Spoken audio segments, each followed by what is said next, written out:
Assalamualaikum warahmatullahi wabarakatuh. Sebelumnya perkenalkan, nama saya Viko Aditya dengan NIM C1B022064. Saya di sini akan mempresentasikan jawaban saya dari pertanyaan yang diberikan oleh Bapak Bambang Purnomo selaku dosen pengampu mata kuliah Manajemen Mutu Terpadu. Baik, pertanyaan pertama, apa itu mutu? Mutu adalah standar atau kriteria yang digunakan untuk mengevaluasi atau mengukur kualitas atau tingkat keunggulan suatu produk, layanan, atau proses. Istilah ini sering digunakan dalam berbagai konteks seperti dalam industri manufaktur, pendidikan, layanan kesehatan, dan sektor lainnya. Mutu dapat mencakup berbagai aspek seperti keandalan, keamanan, efisiensi, dan kepuasan pelanggan. Dalam konteks manufaktur misalnya, mutu dapat merujuk pada ketepatan dimensi suatu produk, kekokohan material, atau konsistensi proses produk. Sedangkan dalam konteks layanan kesehatan, mutu dapat merujuk pada akurasi diagnosis, keamanan pasien, atau kualitas perawatan yang diberikan oleh tenaga medis. Dengan kata lain, mutu menunjukkan sejauh mana suatu produk, layanan, atau proses memenuhi harapan atau kebutuhan yang telah ditentukan. Kemudian pertanyaan yang kedua, apa itu manajemen? Manajemen adalah proses perencanaan, perorganisasian, pengarahan, dan pengendalian sumber daya seperti manusia, keuangan, waktu, dan materi untuk mencapai tujuan yang telah ditetapkan. Ini melibatkan berbagai aktivitas seperti merumuskan strategi, menetapkan tujuan, mengalokasikan sumber daya, memimpin tim, dan mengevaluasi kinerja. Manajemen diperlukan di semua jenis organisasi termasuk perusahaan, lembaga pemerintah, organisasi nirlaba, dan bahkan dalam konteks kehidupan sehari-hari. Tujuannya adalah untuk memastikan bahwa sumber daya yang tersedia dimanfaatkan secara efektif dan efisien untuk mencapai tujuan yang telah ditetapkan. Kemudian pertanyaan yang ketiga, apa itu manajemen mutu?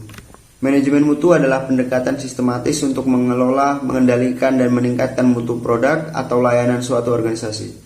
Tujuannya adalah untuk memastikan bahwa produk atau layanan tersebut memenuhi atau melebihi harapan pelanggan serta standar yang telah ditetapkan oleh perusahaan itu sendiri. Manajemen mutu melibatkan sejumlah praktik dan proses termasuk perencanaan mutu, yaitu merumuskan kebijakan, tujuan, dan strategi mutu organisasi. Kemudian pengendalian mutu, yaitu memantau dan mengevaluasi kinerja mutu produk atau layanan untuk memastikan bahwa mereka memenuhi standar yang ditetapkan. Kemudian yang ketiga ada peningkatan mutu, yaitu mengidentifikasi peluang untuk perbaikan, melakukan analisis penyebab, akar, dan menerapkan tindakan perbaikan untuk meningkatkan mutu secara berkelanjutan. Kemudian ada jaminan mutu, yaitu menetapkan prosedur dan sistem untuk memastikan bahwa standar mutu dipenuhi selama seluruh siklus hidup produk atau layanan. Kemudian pertanyaan yang keempat, mengapa penting penerapan manajemen mutu dalam organisasi? Penerapan manajemen mutu dalam organisasi penting karena beberapa alasan, yaitu yang pertama, peningkatan kepuasan pelanggan yang bermaksud dengan fokus pada mutu produk atau layanan. Organisasi dapat memastikan bahwa produk atau layanan yang mereka hasilkan memenuhi atau melebihi harapan pelanggan. Yang kedua, ada efisiensi operasional. Manajemen mutu membantu organisasi mengidentifikasi proses yang tidak efisien atau tidak efektif dan memperbaikinya. Dengan meningkatkan efisiensi operasional, suatu organisasi dapat mengurangi pemborosan waktu, tenaga, dan sumber daya. Kemudian ada peningkatan produktivitas kinerja. Dengan menerapkan praktik manajemen mutu yang efektif, organisasi dapat meningkatkan produktivitas karyawan dan kinerja keseluruhan.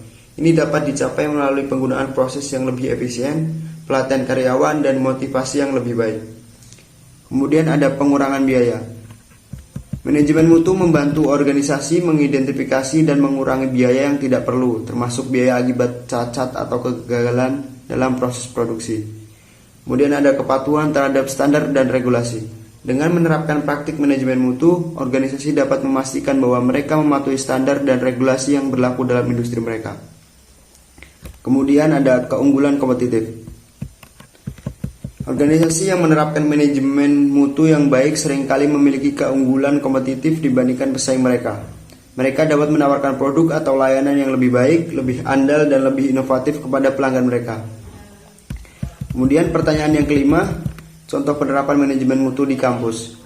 Ini ada beberapa contoh penerapan manajemen mutu di kampus, yaitu dalam perencanaan kurikulum. Kampus dapat menerapkan manajemen mutu dengan merencanakan kurikulum yang sesuai dengan kebutuhan industri atau pasar kerja.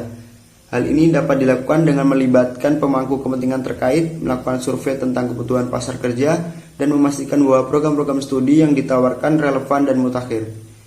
Kemudian yang kedua, evaluasi pembelajaran. Kampus dapat menerapkan sistem evaluasi pembelajaran yang sistematis untuk memastikan bahwa siswa mencapai tujuan pembelajaran yang telah ditetapkan. Ini melibatkan penilaian terhadap kualitas pengajaran, penilaian kinerja siswa, dan penggunaan hasil evaluasi untuk memperbaiki proses pembelajaran. Yang ketiga ada manajemen sumber daya manusia. Kampus dapat menggunakan manajemen mutu dalam manajemen sumber daya manusia untuk memastikan bahwa dosen dan staf akademik memiliki kualifikasi yang sesuai, mendapatkan kepelatihan yang diperlukan, dan diberikan dukungan yang memadai untuk melaksanakan tugas mereka. Kemudian ada pelayanan mahasiswa. Kampus dapat memprioritaskan pelayanan mahasiswa dengan menerapkan praktik-praktik manajemen mutu seperti menyediakan layanan akademik dan non-akademik yang responsif terhadap kebutuhan mahasiswa. Kemudian ada pengelolaan proses administrasi. Kampus dapat meningkatkan efisiensi proses administrasi seperti menerima mahasiswa, pendaftaran kelas, dan penanganan keuangan dengan menerapkan prinsip-prinsip manajemen mutu. Kemudian ada peningkatan biaya. Cacat atau kegagalan dalam produk atau layanan dapat menyebabkan biaya tambahan bagi organisasi, seperti biaya perbaikan, biaya penggantian produk, atau biaya klaim garansi. Kemudian ada kehilangan pelanggan dan reputasi yang buruk. Kepuasan pelanggan sangat dipengaruhi oleh kualitas produk atau layanan. Jika mutu tidak dijaga dengan baik, pelanggan mungkin beralih ke pesaing yang menawarkan produk atau layanan yang lebih baik. Kemudian ada kurangnya keunggulan kompetitif. Perusahaan yang tidak menerapkan manajemen mutu yang baik mungkin kesulitan bersaing di pasar yang kompetitif. Kemudian ada ketidakmampuan untuk belajar dan berkembang. Manajemen untuk melibatkan siklus berkelanjutan dari perencanaan, pelaksanaan, pengukuran, dan perbaikan. Kemudian pertanyaan yang 8, sebutkan marketing mix. Marketing mix adalah kombinasi dari berbagai elemen atau variabel yang digunakan oleh perusahaan untuk mempengaruhi perilaku konsumen dan mencapai tujuan pemasaran. Konsep ini dikenal juga dengan istilah 4P yang mencakup product, price, place, dan promotion. Untuk produk, ini mencakup produk atau jasa yang ditawarkan oleh perusahaan kepada pelanggan, fokus pada produk meliputi desain, kualitas, fitur, merek, dan variasi produk. Kemudian pada price atau harga, ini mengacu pada harga yang ditetapkan untuk produk atau jasa. Penentuan harga melibatkan strategi penetapan harga yang tepat, seperti penetapan harga premium, penetapan harga diskon, atau penetapan harga berdasarkan persaingan. Kemudian ada place atau tempat. Ini berkaitan dengan saluran distribusi yang digunakan perusahaan untuk menjual produk atau jasa kepada pelanggan. Kemudian ada promotion atau promosi. Ini mencakup berbagai kegiatan pemasaran yang digunakan untuk perusahaan mengkomunikasikan nilai produk atau jasanya kepada target pasar. Kemudian pertanyaan yang ke-9, apa pentingnya pelayanan bagi perusahaan? Pelayanan memiliki beberapa kepentingan bagi perusahaan.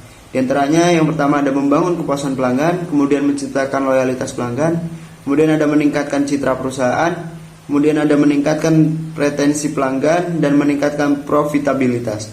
Kemudian pertanyaan yang ke-10, apa itu kepuasan pelanggan? Pelayanan bagi perusahaan memiliki beberapa kepentingan yang signifikan. Yang pertama ada mempertahankan pelanggan, kemudian ada meningkatkan citra dan reputasi, kemudian ada diferensiasi dari peers konkuren, kemudian ada pengurangan biaya akibat keluhan dan pengembalian produk, kemudian ada peningkatan penjualan dan pendapatan, dan yang terakhir umpan balik dan pembelajaran. Kemudian pertanyaan yang ke-11 yaitu, apa hubungannya kualitas pelayanan dengan kepuasan pelanggan? Kualitas pelayanan memiliki dampak langsung pada kepuasan pelanggan. Semakin baik kualitas pelayanan, kemungkinan besar pelanggan akan merasa lebih puas. Pelayanan yang ramah, responsif, dan efisien cenderung meningkatkan pengalaman pelanggan, sehingga penting untuk menjaga dan meningkatkan kualitas pelayanan guna memastikan kepuasan pelanggan yang optimal. Kemudian pertanyaan yang ke-12, mengapa semua karyawan dan pimpinan perusahaan perlu dalam penerapan manajemen mutu? Penerapan manajemen mutu penting bagi semua karyawan dan pimpinan perusahaan karena berbagai alasan. Peningkatan kualitas produk atau layanan, efisiensi operasional, pemenuhan persyaratan hukum dan regulasi, kemudian ada peningkatan keunggulan bersaing, kemudian ada pengambilan keputusan yang lebih baik, dan yang terakhir pengembangan budaya perusahaan yang kuat. Kemudian pertanyaan ke-13, apa itu kualitas? Kualitas merujuk pada tingkat keunggulan atau karakteristik yang melekat pada suatu produk, layanan, atau proses. Ini melibatkan sejumlah faktor yang mencakup kepuasan pelanggan, kesesuaian dengan kebutuhan, ketepatan waktu, ketahanan dan durabilitas, kesesuaian dengan standar, inovasi dan diferensiasi. Kemudian pertanyaan nomor 14, contoh perusahaan yang menerapkan pelayanan kepada pelanggan. Terdapat banyak perusahaan yang dikenal karena menerapkan pelayanan yang unggul kepada pelanggan. Berikut adalah beberapa contoh perusahaan yang terkenal dengan reputasi pelayanan pelanggan yang baik. Yang pertama ada Amazon. Amazon dikenal karena fokusnya pada kepuasan pelanggan. Mereka menawarkan berbagai macam produk dengan pengiriman cepat, bijakan pengembalian yang murah hati, dan layanan pelanggan yang responsif. Kemudian perusahaan Apple. Apple dikenal karena memberikan pengalaman pelanggan yang luar biasa melalui produk-produknya yang inovatif dan dukungan pelanggan yang berkualitas. Dari pembelian produk hingga layanan purna jual, Apple berusaha untuk memastikan pelanggan merasa dihargai dan didukung. Kemudian pertanyaan nomor 15, bagaimana hubungan kualitas, kepuasan pelanggan, dan kemampuan bersaing bagi organisasi? Hubungan antara kualitas, kepuasan pelanggan, dan kemampuan bersaing bagi sebuah organisasi sangat erat. Ketiga elemen ini sangat terkait dan berkontribusi pada kesuksesan jangka panjang perusahaan. Berikut adalah bagaimana hubungan ketiganya dapat dijelaskan. Yang pertama, kualitas dan kepuasan pelanggan. Kualitas produk atau layanan yang baik memiliki dampak langsung pada kepuasan pelanggan. Produk atau layanan yang memenuhi atau melebihi harapan pelanggan akan meningkatkan kepuasan pelanggan. Kemudian, kualitas dan kemampuan bersaing. Kualitas yang tinggi dapat menjadi faktor penentu dalam kemampuan bersaing suatu perusahaan di pasar. Produk atau layanan yang unggul dalam kualitas dapat membantu perusahaan membedakan diri dari pesaing dan menarik pelanggan. Kemudian, kepuasan pelanggan dan kemampuan bersaing.